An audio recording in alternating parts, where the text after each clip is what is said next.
다윗의 장막이라는 제목으로 하나님의 말씀 증거하겠습니다. 오늘이 어버이 주일인데 자녀들에게 어버이날 선물은 좀 받으셨습니까? 어린이를 둔 어린 자녀를 둔 부모님들은 기껏해야 아마 종이로 만든 카네이션, 사랑해요 편지 그런 거 받았을 것 같아요. 제가 학원전도 갔다가 우리 주일학교 학생 안다이 양 아주 신이 났어요. 부모님께 이제 어버이날 선물 드린다고 저렇게 딱 준비해서 가는 걸 제가 좀 달라 그래서 사진을 찍었습니다.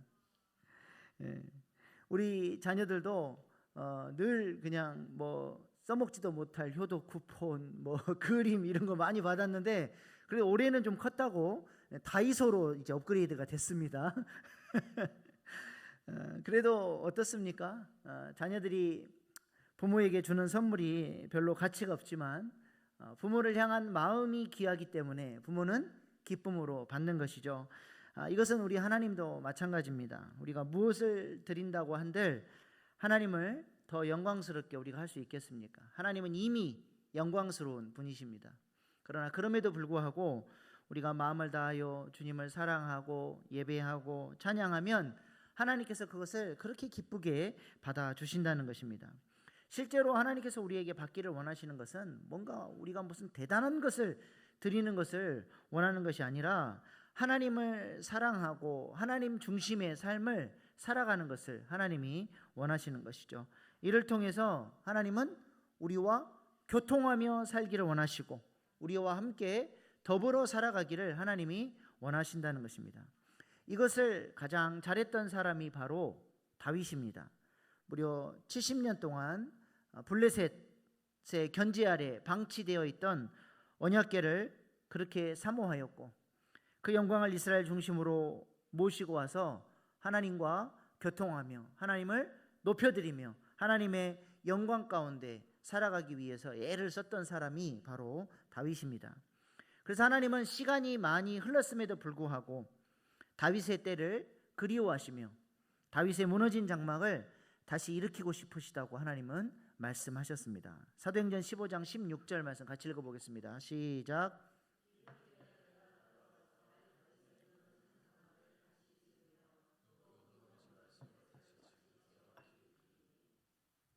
아모스 선지자에게 주셨던 예언의 말씀을 지금 사도행전에서 재인용하고 있는 것인데요.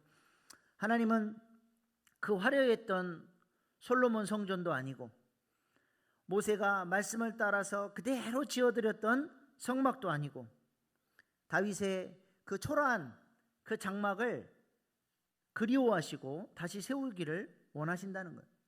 그 이유가 무엇일까요? 그것은 아마 다윗의 장막이 언약궤를 보관하기 위해서 임시로 쳐놓은 그 천막, 이 천막에는 뭐가 없어요? 휘장이 없습니다. 지성소에 휘장이 없어요. 그래서 예배자들이 하나님의 영광을 직접 목도하면서 하나님의 영광 안에서 하나님을 예배하는 그 예배, 하나님의 임재를 경험하는 예배, 휘장이 쳐져서 예배를 드림에도 하나님을 못 만나는 예배가 아니라 하나님을 직접 만나는 예배, 하나님은 그 예배를 원하신다는 겁니다. 오늘 본문 17절 말씀 보시기 바랍니다. 여호와의 궤를 메고 들어가서 다윗이 그것을 위하여 친 장막 가운데 그 준비한 자리에 그것을 두매 다윗이 번제와 화목제를 여호와 앞에 드리니라. 여기 나오는 장막이 바로 다윗의 장막입니다. 다윗은 이곳에서 하나님의 영광을 바라보며 그렇게 감격스러운 예배, 하나님이 기뻐 받으시는 예배를 드렸다는 것입니다. 그러므로 하나님의 소원이 무엇입니까? 하나님은 우리 사이를, 하나님과 우리 사이를 갈라놓았던 휘장을 걷어내버리고 우리와 막힘없이 친밀하게 교통하기를 원하시는 것입니다. 그래서 우리 예수님께서 십자가에서 그 희생을 치르시고 휘장을 위에서 아래로 찢어버리신 것이죠. 히브리서 기자는 우리에게 이렇게 말씀합니다. 히브리서 4장 16절 말씀입니다. 시작.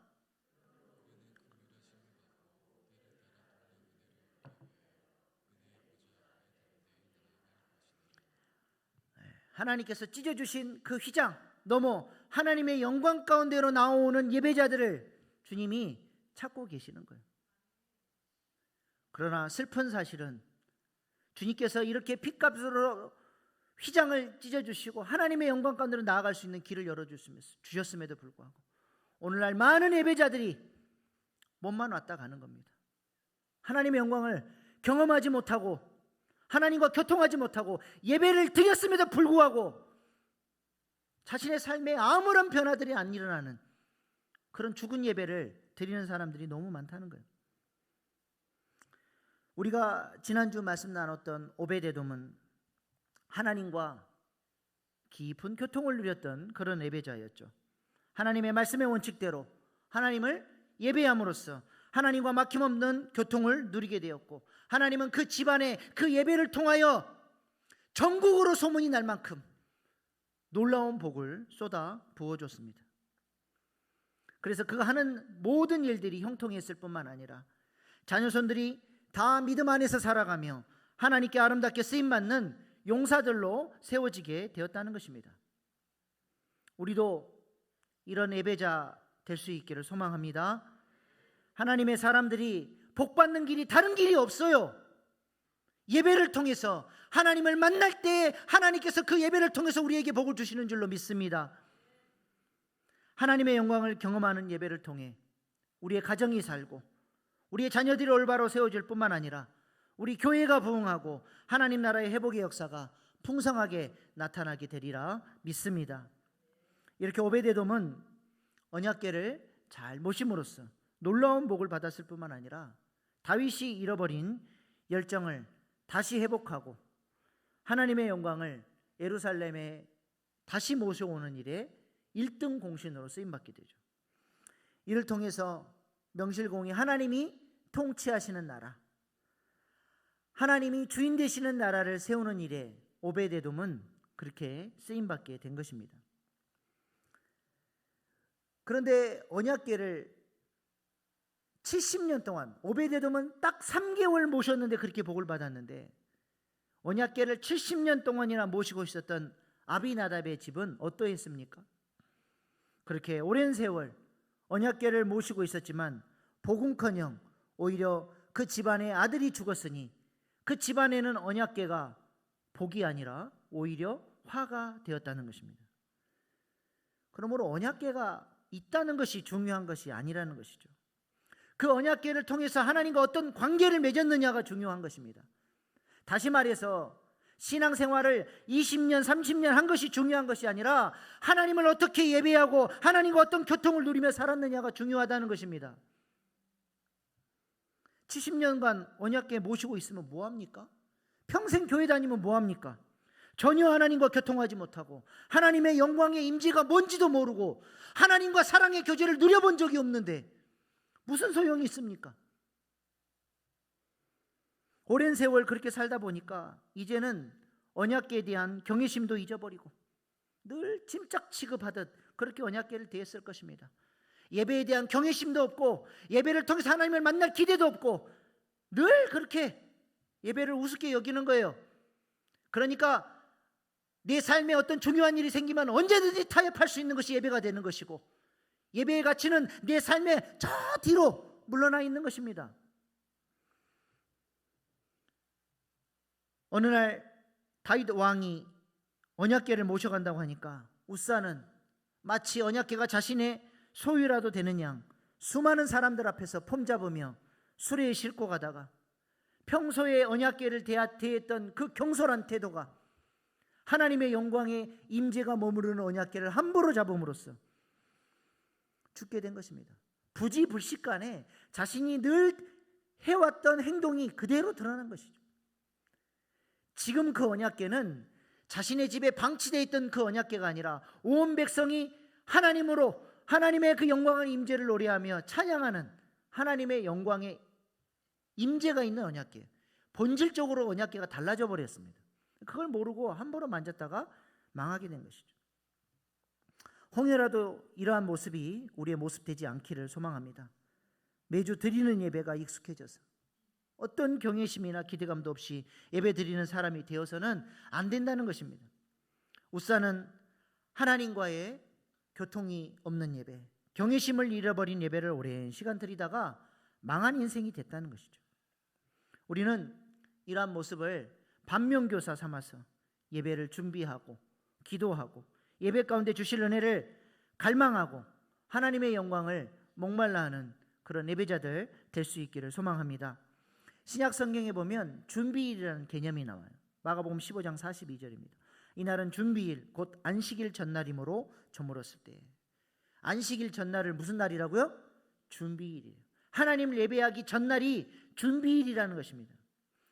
하루를 하나님을 예배하기 전부터, 하루 전부터 준비일로 정해서 예배를 준비하는 것입니다. 예배를 위해서 기도하고 헌금을 준비하고 몸도 너무 피곤하지 않도록 내 몸을 보호해서 최고의 컨디션으로 예배를 드릴 수 있도록 그렇게 예배를 준비해야 한다는 것입니다.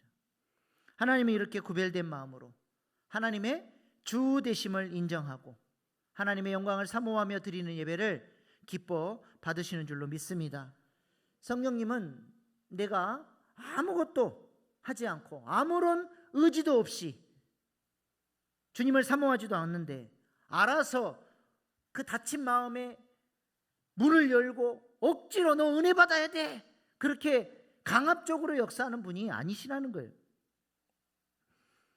팔짱 끼고 눈 감고 그래 한번 어디 은혜 한번 줘봐 그 태도로 백날 예배 드려도 우리는 하나님을 만날 수가 없습니다. 반드시 기억하셔야 할 것은 성령님은 항상 우리의 선한 의지를 사용하셔서 역사하시는 분이시라는 겁니다. 그런데 청교도 신학자 존 오웨이는 성령님은 우리 안에서 우리와 함께 역사하시고 우리 없이 우리를 거스려서 역사하지 않는다라고 얘기했습니다. 여기서의 우리는 인간의 의지를 말합니다. 그러므로 우리가 영적으로 뜨거운 기도를 드리고 은혜 충만한 예배를 드리기 위해서는 어떻게 해야 됩니까? 우리가 의지를 들여서 그렇게 뜨겁게 기도하려고 예를 쓸 때 성령님이 그 의지를 붙잡아 주셔서 우리의 기도가 뜨거워지는 것이고 우리가 예배가 은혜 충만한 예배가 되기 위해서는 선한 의지를 드리며 적극적으로 은혜를 받으려고 하고 적극적으로 하나님께 나아가려고 하고 성령님을 그렇게 의지하려고 할 때 성령님께서 그 의지를 붙잡아 주셔서 우리 예배 가운데 역사해 주시고 하나님의 영광을 경험하도록 인도해 주신다는 것입니다. 휘장을 찢으시고 영광으로 임재하셔서 우리와 교통하기를 원하시는 이 하나님의 마음을 우리가 깊이 깨닫고 선한 의지를 드리며 예배를 준비하고 예배 가운데 그렇게 사모하는 마음으로 나아가는 저와 여러분 될 수 있기를 소망합니다. 그리하여 오베드 에돔이 받았던 그 놀라운 축복이 우리 모든 일신의 가족들의 축복 될 수 있기를 소망합니다. 이제 눈을 돌려서 다윗이 두 번째로 잃어버린 열정을 회복하고 어떻게 언약궤를 모셔갔는지를 좀 살펴보겠습니다. 다윗은 오벳 에돔을 통해서 잃어버렸던 열정을 회복하고 다시 언약궤를 거룩한 갈망을 가지고 모셔가려고 하죠. 두 번 실수하지 않기 위해서 이번에는 다윗이 말씀을 잘 연구합니다. 그 이유가 무엇입니까? 군인 3만 명을 동원하고 각종 악기를 동원해서 찬양대까지 조직하고 그 뜨거운 열심으로 언약궤를 모시려 했다가 실패했어요. 왜 그래요? 하나님의 말씀이 없이 내 열정만 가지고 하나님을 섬기려고 했다가 실패했기 때문에 이번에는 말씀을 잘 공부했습니다. 하나님이 기뻐하시는 방법으로 하나님을 섬기려고 했던 것이죠. 그가 어떻게 준비했는지 역대상 15장에 잘 나와 있습니다. 다윗이 이르되 내 이사람 외에는 하나님의 궤를 맬 수 없나니 이는 여호와께서 그들을 택하사 여호와 궤를 메고 영원히 그를 섬기게 하셨음이라 하고 다윗이 이스라엘 온 무리를 예루살렘으로 모으고 여호와 궤를 그 마련한 곳으로 메어 올리고자 하여 이번에는 내 방식이 아니라 하나님이 원하시는 방식대로 말씀대로 레이지파가 어깨에 메고 옮겨가려고 합니다. 저번에는 화려한 왕복을 입었다면 이번에는 배예봇 거룩하게 구별된 옷을 입고 겸손하게 하나님 앞에 다윗이 나아가죠. 역대상 15장 27절 말씀 보세요.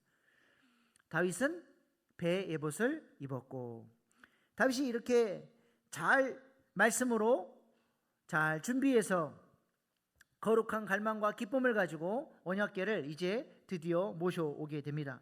근데 그 태도가 마냥 기쁘기만 한 게 아니라 하나님의 그 어미하심 앞에 경외심을 가지고 아주 조심스럽게 이 언약궤를 모셔갑니다. 오늘 본문 13절 말씀 보십시오.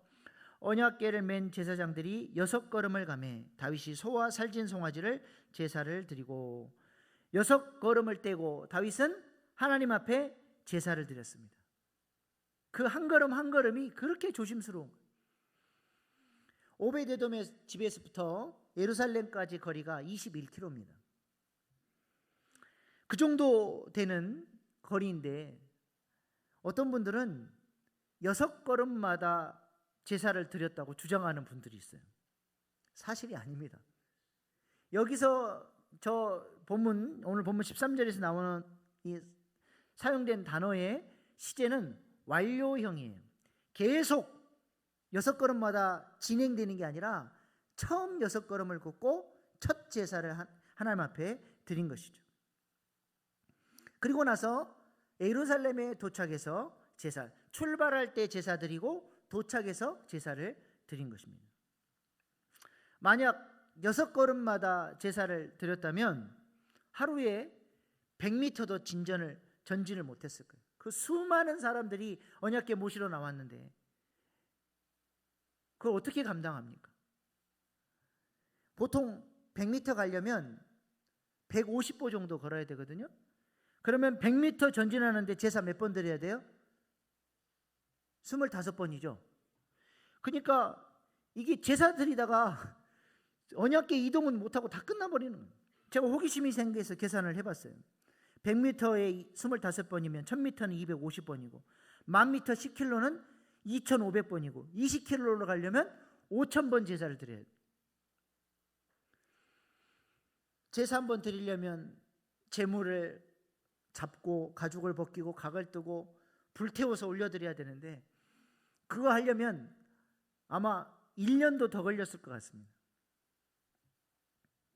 그러니까 다윗은 6걸음마다 제사를 드렸다 그래서 다윗의 헌신을 강조하려고 하는 마음은 알겠지만 성경이 그렇게 얘기를 안 하니까 아무튼 다윗은 이 첫 6걸음을 떼고 하나님 앞에 제사를 드렸는데 그 이유가 무엇일까요?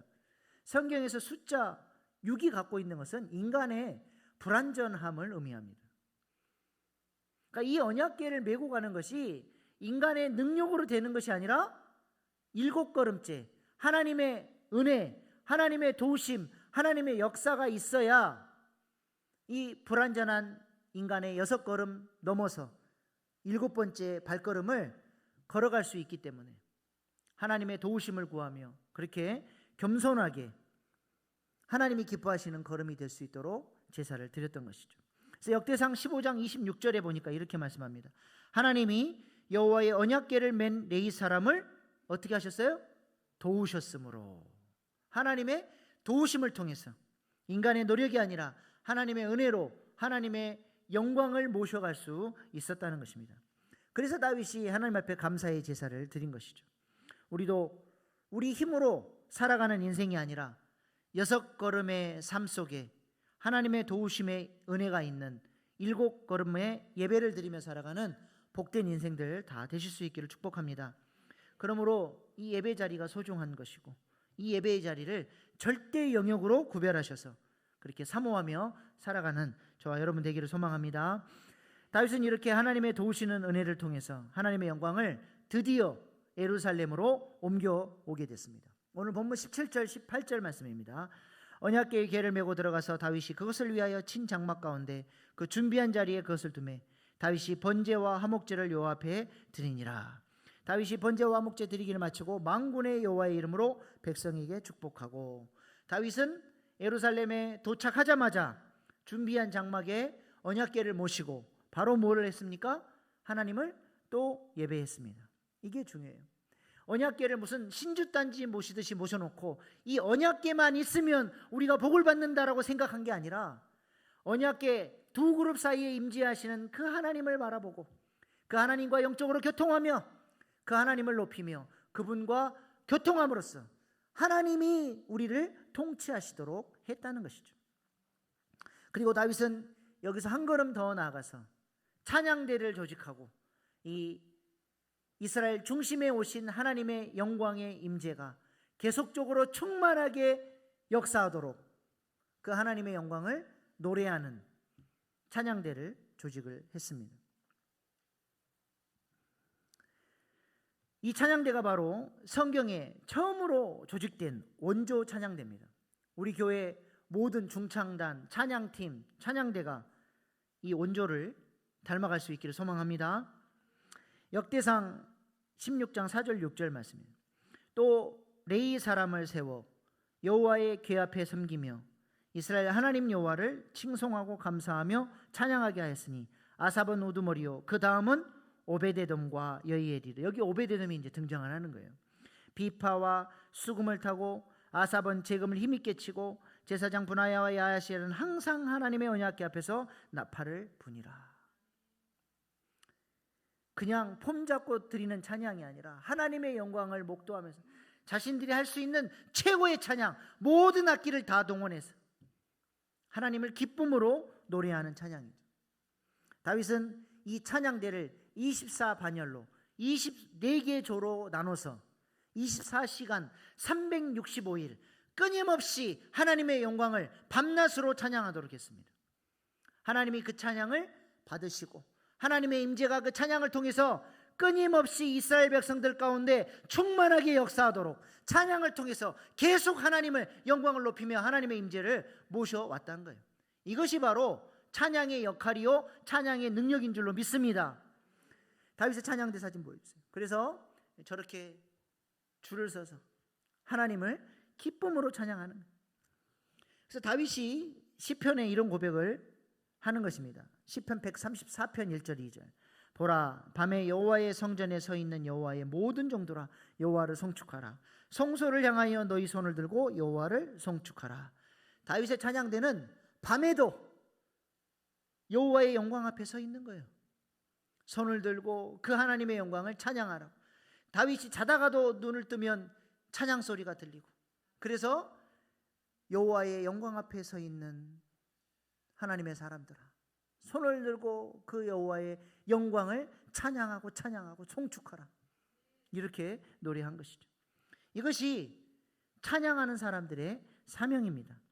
노래만 잘한다고 되는 것이 아니라 항상 하나님의 영광을 간절히 사모하고 하나님의 영광을 모셔올 수 있는 그런 영성과 헌신이 있어야 한다는 거예요.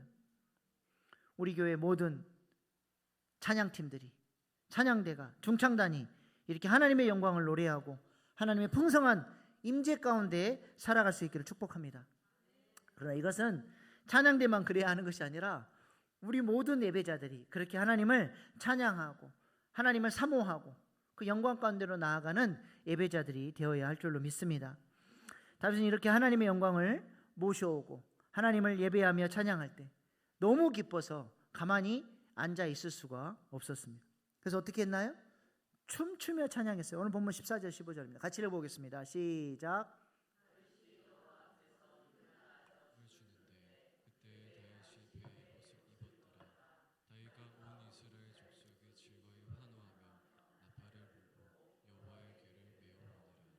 그냥 춤춘 게 아니라 어떻게 춤을 췄어요? 힘을 다하여 다윗이 춤을 췄습니다. 우리가 하나님을 예배하면서 하나님이 부어주시는 그 영광스러운 임재 앞에 너무 기뻐서 힘을 다하여 저렇게 기뻐하며 예배해 본 적이 언제입니까? 우리의 예배 가운데도 저런 기쁨과 환희, 감격이 있을 수 있기를 소망합니다. 하나님의 성령이 임하면 그렇게 기뻐서 하나님을 찬양 안 할래 안 할 수 없게 되는 것입니다.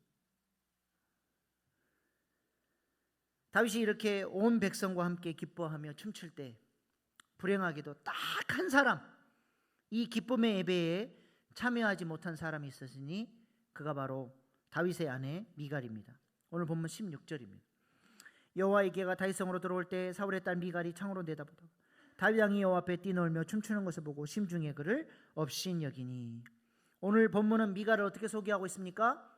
사울의 딸이라고 일부러 소개하고 있어요. 그 이유가 무엇입니까? 미갈이 바로 아버지 사울의 병든 영성을 그대로 영향을 받아서 그렇게 병든 영성을 소유한 자로 살게 됐다는 거예요.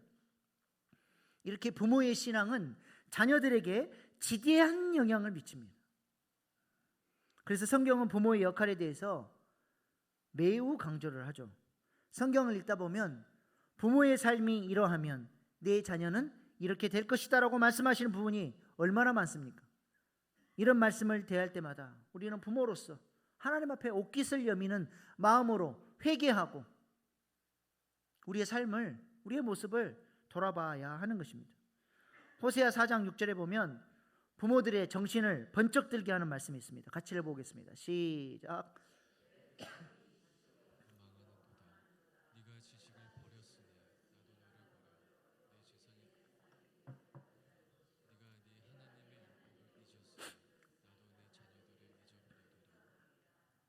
부모인 내가 하나님의 말씀을 잊어버린 채로 살면, 안 잊어버렸지만 잊어버린 것처럼 살고 있다면 하나님께서 나의 소중한 자녀들 또한 잊어버리시겠다고 경고하고 계시는 것입니다. 여러분은 하나님의 말씀을 어떻게 대하고 계십니까? 우리가 하나님의 말씀을 사랑하고 사모하며 순종하고 살아갈 때, 그렇게 하나님이 기뻐하시는 예배를 드릴 때 하나님께서 우리의 자녀들의 삶을 책임져 주시리라 믿습니다. 미가는 이렇게 아버지로부터 좋지 않은 영향력을 받고 자라다 보니까 우사처럼 하나님의 영광의 임재를 경험해 본 적도 없고 그것이 무엇인지도 모르는 사람이었습니다. 도대체 예배 가운데 하나님의 임재를 경험하는 게 뭔지를 모르는 거예요. 그래서 언약궤가 오는 것이 전혀 기쁘지 않습니다. 왜 언약궤가 와야 되는지 그 중요성도 몰라요. 그래서 하나님의 임재 앞에 기뻐 춤추며 찬양하는 남편이 도무지 이해가 되지 않았고 심지어 다윗을 우습게 여기며 업신여기기까지 했습니다. 그래서 가족들을 기쁨으로 축복하기 위해서 하나님의 영광에 언약궤를 모셔다 놓고 너무 기뻐서 우리 가족들을 내가 축복해야 되겠다 찾아온 다윗 면전 앞에 그렇게 냉정하고 차가운 비판을 미갈은 쏟아놓게 된 것이죠. 오늘 본문 20절입니다. 다윗이 자기의 가족의 축복으로 돌아오매 사울의 딸 미갈이 나와서 다윗을 맞으며 이르되 이스라엘 왕이 오늘 어떻게 영화로우신지 방탕한 자가 염치 없이 자기 몸을 드러내는 것처럼 오늘 그의 신복의 계집종의 눈앞에서 몸을 드러내셨도다 하니. 다윗을 방탕한 자로 묘사를 합니다. 이 단어는 당시에 아무짝에 쓸모없는 그런 형편없는 사람에게 쓰는 단어를 다윗 왕에게 지금 사용하고 있는 거예요. 왕이면 좀 우리 아버지처럼 좀 무게도 좀 잡고 엄숙하게 왕의 권위를 드려야 되지. 그딴 식으로 예배를 드려? 그런 게 예배야? 천박하기 짝이 없네. 그렇게 비난을 하는 거예요. 우리는 어떠한 예배에도 하나님이 그 예배 가운데 임재해 계시고 하나님이 역사하시는데 그게 내가 원하는 방식이 아니라고 비난을 해서는 결코 안 됩니다. 미갈 같은 사람 되는 거예요.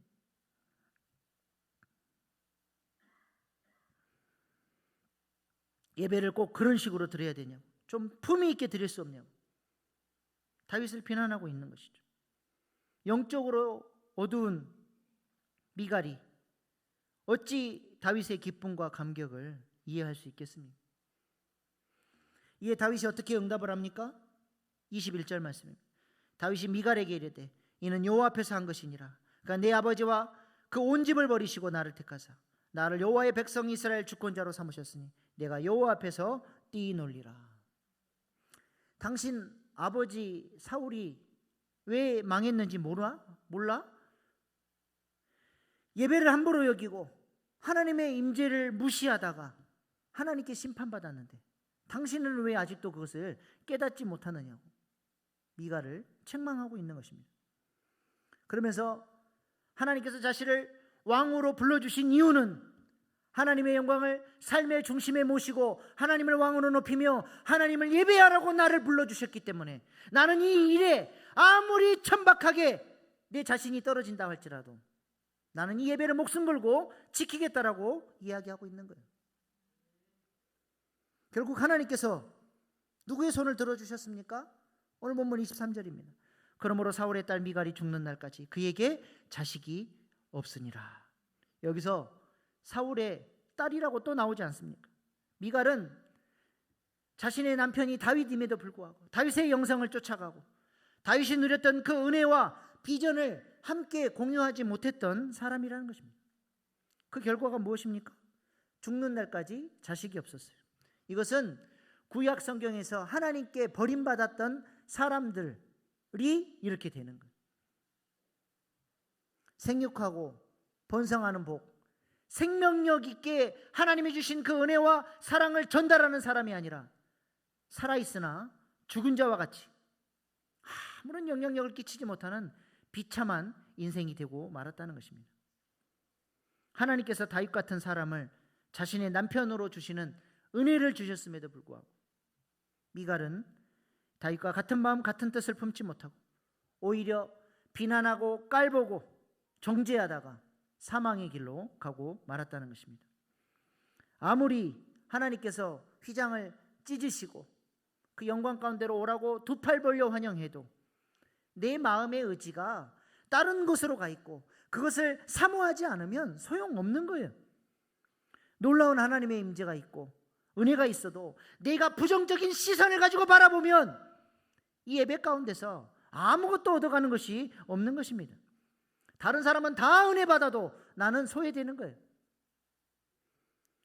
예수님이 실로암 목가에서 맹인을 치유하실 때 많은 사람들이 기뻐하는 그 시간에 바리새인들은 그 기쁨을 함께 누리지 못했습니다.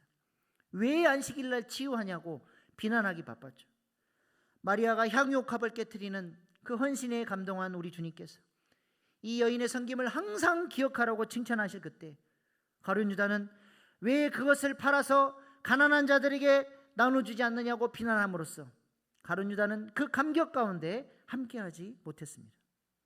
우리가 이렇게 기쁘고 영광스러운 예배에 소외되었던 미갈과 같은 어리석은 사람 되지 않기를 소망합니다.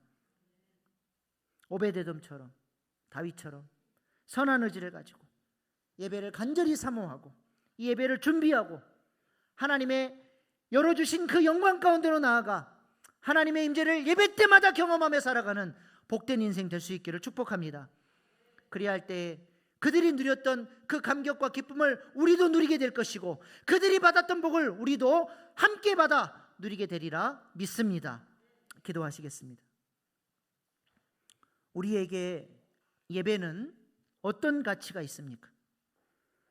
우사나 미갈과 같은 예배자가 아니라 오베데돔처럼 다윗처럼 예배하는 예배자 되게 해달라고 이 시간 간절히 기도하십시다.